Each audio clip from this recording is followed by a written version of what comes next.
Sexta-feira, 26 de agosto, o Bahia Record começa agora. Veja os destaques da edição de hoje. Conto de fadas virtual acaba em decepção. Eu comecei a encarar isso como se ela fosse o meu futuro, como se ela fosse a minha vida, a minha razão de eu respirar. Jovem brasileiro viaja 12 mil quilômetros da Suécia até o interior de São Paulo em busca da namorada que conheceu pela internet. Quando ela começou a me falar que a madrasta dela tratava ela mal, né? A madrasta dela tinha matado o pai dela, que ela só tava ela com a família da madrasta que tratava ela mal. Aí eu estava pensando em vir aqui ajudar ela, né?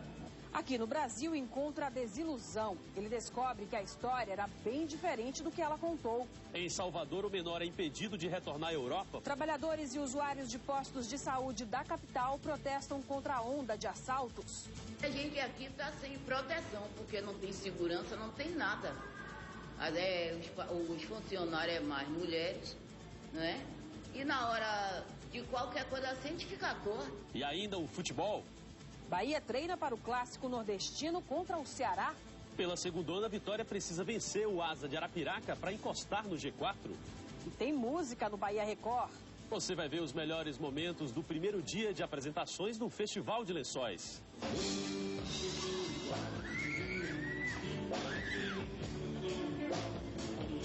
Agora no Bahia Record.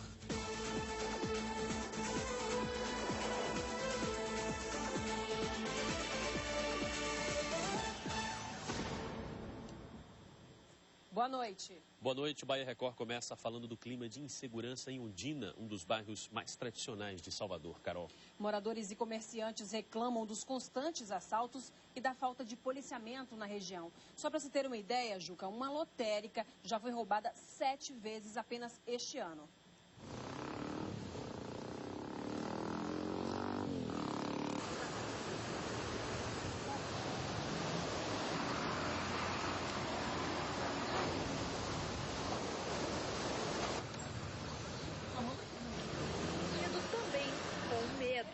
Há 15 anos, seu Antônio é um dos proprietários desta farmácia e da casa lotérica que ficam lado a lado na Avenida Ademar de Barros.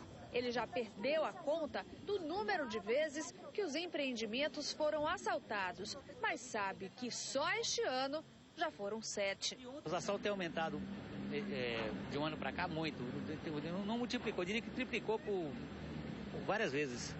Então isso tem gerado prejuízo, nós temos perdido clientes, temos perdido receita, o que é preocupante. O último assalto aconteceu nesta quinta-feira por volta do meio-dia. 2 homens armados chegaram em uma moto, renderam clientes e funcionários e levaram, além dos pertences das vítimas, todo o dinheiro da lotérica. A quantia não foi informada. Os comerciantes não são as únicas vítimas. Quem transita pelas ruas do bairro também teme pela segurança. Esta doméstica conta que é nos pontos de ônibus que os pedestres mais sofrem com este tipo de crime. Já assistimos 2 ou 3 assaltos aqui, até eu mesmo fico com medo. Uma ocasião mesmo eu estava aqui no ponto, quando chegou um rapaz armado e assaltou todas as pessoas que estavam aqui. Este taxista, que prefere não se identificar, diz que os turistas também são alvos fáceis. Eles são desavisados, né? Quando a gente consegue avisar, alguns até já foram assaltados. Outros aí começam a andar com pouca coisa na mão, não andar com câmera, de bobeira, que o que eles preferem é a bobeira do turista. Este casal, que vive em um condomínio fechado no bairro, reclama que os moradores pagam impostos caros, mas os benefícios são poucos. O nosso IPTU deve ser um dos mais caros, porque a localização da nossa residência está num bairro realmente que é considerado classe A. E, no entanto, talvez que seja menos privilegiada com relação a uma fiscalização, a uma mais, como eu diria, policiamento mais ostensivo. A verdade é essa. As polícias civil e militar informaram que atuam em conjunto para combater os constantes assaltos no bairro. A PM afirma ainda que ampliou o serviço de inteligência e as rondas e aposta no monitoramento através de câmeras de segurança para coibir a ação de bandidos. E a insegurança também é um problema que atinge alguns postos de saúde em Salvador, Carol. Pois é, Juca, a denúncia partiu de trabalhadores e usuários do serviço, como mostra a reportagem de Lara Cavalcante. Este posto de saúde no bairro do Castelo Branco foi assaltado 8 vezes só neste ano. No local não encontramos seguranças. Esta servidora, que prefere não mostrar o rosto, conta que trabalha sempre com medo da ação dos bandidos. Entram na sala que a gente trabalha e rouba, é assalto. E a gente aqui está sem proteção, porque não tem segurança, não tem nada. Os funcionários é mais mulheres, e na hora de qualquer coisa assim, a gente fica torto. Os pacientes do posto também reclamam da insegurança e temem que o serviço prestado aqui pare de funcionar. Vai fazer muita falta aos moradores, inclusive a mim, Porque eu tenho uma outra segmento, mas sempre eu pego remédio aqui. Então vai me fazer muita falta. De acordo com o Sindicato dos Servidores da Prefeitura, o problema da falta de segurança se repete em todas as 156 unidades de saúde de Salvador. Na semana passada, uma servidora chegou a sofrer uma tentativa de estupro no posto do Bom Joá. A gente entende que a segurança é um mínimo de estrutura que o prefeito pode dar para nós trabalhadores da saúde, já que sofremos tantos com a falta de insumos para trabalhar. Quando tem seringa, não tem algodão. Quando tem algodão e seringa, não tem vacina. Então a gente já sofre com a falta de condições de trabalho. E agora mais essa, falta de segurança nos postos de saúde de Salvador. Sem condições de prestar um bom serviço à população, agora os servidores ameaçam parar o trabalho. A gente resolveu radicalizar. Dia 1º, agora, quinta-feira, a gente tem uma assembleia e vai decidir paralisação. Então vamos cruzar os braços por tempo indeterminado até que o prefeito coloque guarda municipal, coloque segurança nas unidades de saúde.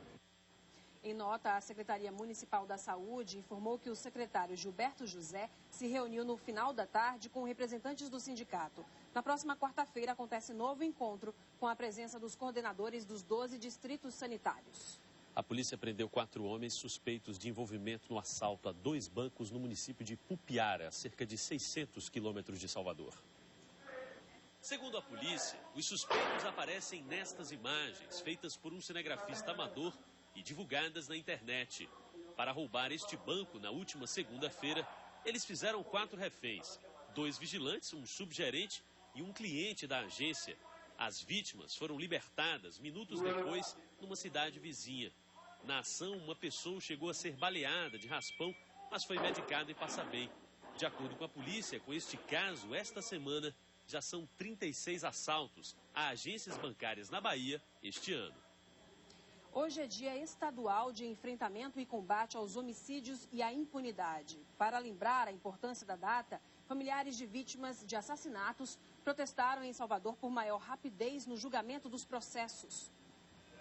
9 meses depois de perder o filho, Joel Castro ainda não viu os culpados pelo crime na cadeia.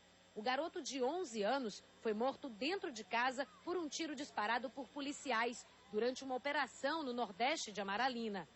É uma dor que eu nunca pensava que ia acontecer comigo, mas aconteceu, E o que é que eu posso fazer é pedir a Deus força, para poder lutar nessa luta aí, para ver que a justiça condene esse assassino. Para pedir agilidade à justiça em casos como este, o pai do menino Joel se juntou a outros familiares de vítimas da violência. Uma caminhada pelo centro de Salvador marcou o Dia Estadual de Enfrentamento e Combate aos Homicídios e à Impunidade. A data, instituída em 2005, é uma homenagem a 3 adolescentes e um jovem mortos durante uma chacina no Lobato, em 1993. Na época, os réus, um policial militar e um agente ferroviário, pegaram 42 e 36 anos de cadeia, respectivamente. Cumpriram apenas 7 e ganharam a liberdade. Para a Comissão de Direitos Humanos da OAB Bahia, a lentidão da justiça no julgamento dos processos piora a situação. Não é justo que muitas pessoas matem adolescentes, crianças e não se apure. Então, por conta disso, a gente incorpora as lutas sociais no sentido de que haja celeridade, apuração nesses processos. A luta reacende a esperança das famílias que ainda aguardam por justiça. Carlos é pai de Ayala, de 11 anos, que sofreu violência sexual e foi morta pelo padrasto em 2008. Ele vai assistir ao julgamento do acusado pelo crime, Moisés Salles da Conceição, no próximo dia 5 e espera que o júri popular tome a decisão certa. O que eu espero é a justiça, que ele pegue uma condenação prolongada, porque uma coisa dessa não se faz com criança nenhuma. Daqui a pouco a expectativa de Bahia e Vitória para a rodada do futebol no final de semana. E ainda você vai ver como um conto de fadas virtual que começou na Suécia terminou em decepção aqui no Brasil. O Bahia Record volta já.